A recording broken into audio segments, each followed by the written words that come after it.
दोस्तों, आज की कहानी है माँ के प्रति बेटी का दुर्व्यवहार। दोस्तों, कहानी शुरू करने से पहले अगर हमारे चैनल को सब्सक्राइब नहीं किया हो तो कर लीजिए ताकि आपके पास पहुँचे हर रोज नया वीडियो। शांति देवी की आंखों से नींद कासों दूर थी। नींद आए भी कैसे? उनके हमसफर, उनके पति और इस घर के मालिक राधे श्याम जी इस दुनिया और भरे पूरे परिवार को छोड़कर जा चुके थे। राधे श्याम जी अपने पीछे उनकी जीवन सगीनी शांति देवी, दो बेटे दो बहुएं, चार पोता पोती, एक बेटी दामाद को छोड़ गए थे।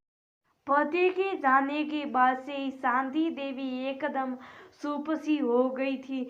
ना किसी से बोलना, ना कुछ कहना। शांति देवी ने सोचा नींद नहीं आ रही है, चलो छत पर जाकर ठंडी हवा में टहल कर मन बहला लिया जाए। छत पर जाने के लिए सीढ़ियाँ चढ़ती हैं तो उन्हें छत पर से कुछ आवाजें सुनाई पड़ती हैं।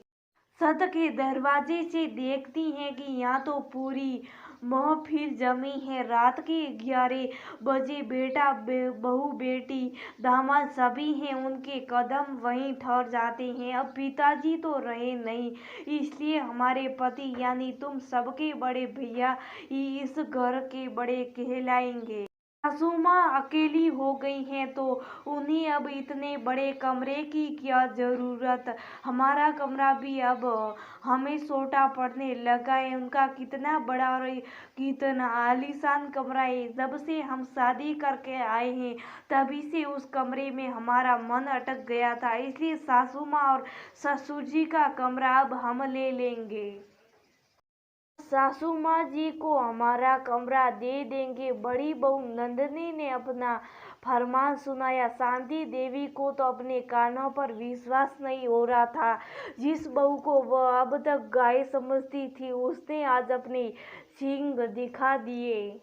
शांति देवी को अपनी बड़ी बहू नंदिनी बहुत प्रिय थी क्योंकि वह कभी पलटकर जवाब नहीं देती थी। छोटी बहू वंदना से तो 36 का आंकड़ा था क्योंकि वह गलत बात का तुरंत विरोध करती थी। सास हो या ससुर, गलत के खिलाफ अपनी बात कहने से वंदना कभी नहीं डरती थी। बड़ी बहू ने तो अपने दिल की बात कह दी। बेटी भी कहाँ पीछे रहने वाली थी।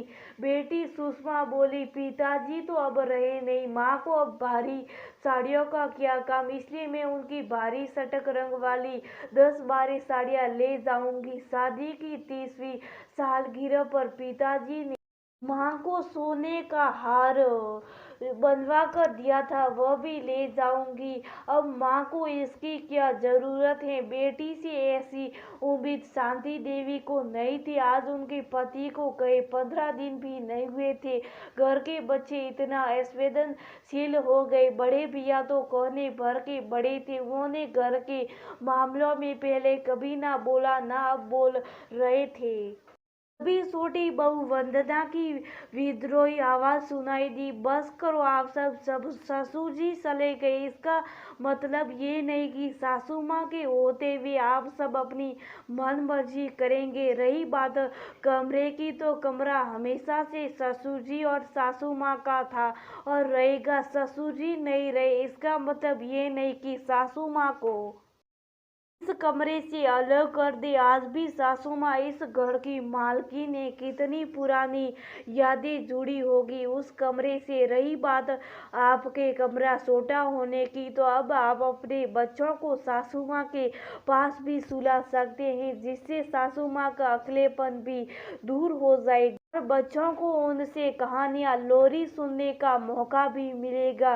वंदना ने बड़ी बहू नंदिनी से कहा, और सुषमा दीदी, आप बेटी होकर अपनी माँ के प्रति इतनी असंवेदनशील कैसे हो सकती हैं। आज के ज़माने में आप ऐसी सोच रखती हैं कि पति के गुजर जाने पर पत्नी अपने पसंद के रंग की साड़ी नहीं पहन सकती। ससुर जी सासू माँ को हमेशा सटक रंगों में देखना पसंद करते थे। गहने साड़ियाँ उनके हैं, जिसे शायद दे पहने उनकी मर्जी। हमें उनकी इच्छा का मान रखना चाहिए। हमें उनके जीवन में खुशियों के रंग भरने चाहिए, ना कि उनकी जिंदगी बेरंग कर देनी चाहिए।